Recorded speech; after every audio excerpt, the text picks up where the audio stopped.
Hello, my beautiful beauties and my wonderful lovelies. A pleasant morning to you.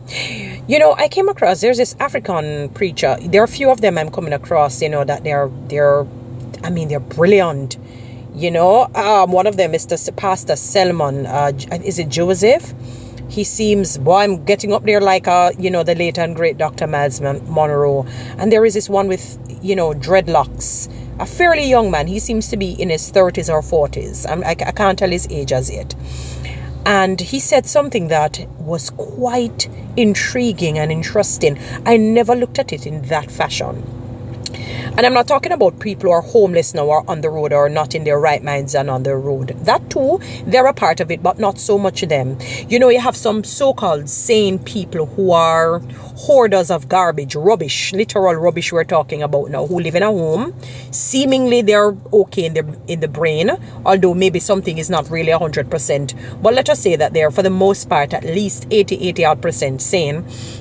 And they hoard a lot of things, and you find that they don't like to bathe or take a shower. They're very dowdy and sort of have a bitter countenance, and they dress poorly, and the clothes is unkempt. It doesn't look proper. It's crushed. It's actually an unclean spirit that is attached to that individual.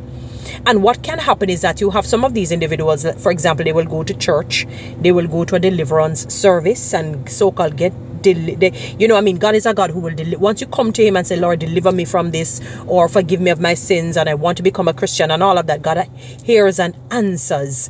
But you have some familiar spirits that the enemy sends out to attach themselves to people, and that is why you see it manifest in different ways on people, and usually it is an unclean spirit that has attached itself to an individual. Because somebody who is in his or her right mind would know that you need to shower at least twice per day. Would know that you don't go on the road with your clothes unkempt, it's crushed. You don't go to clothes with crushed clothes, dirty clothes, smelly clothes. You take personal hygiene serious. Remember that saying, cleanliness is next to godliness? You might not find that in the Bible, but if you read the Bible, it is basically indicative of it. It speaks to it in a sense. And it cannot be that the Holy Spirit is reigning and ruling and taking full control of your life, and you're carrying yourself in an unclean, unkept manner. You need to go back to the drawing board, which is reaching out to God and asking him to deliver you. Pray about it fast. He will guide you. All right, but get rid of that unclean spirit. Follow me on TikTok. Subscribe to my YouTube.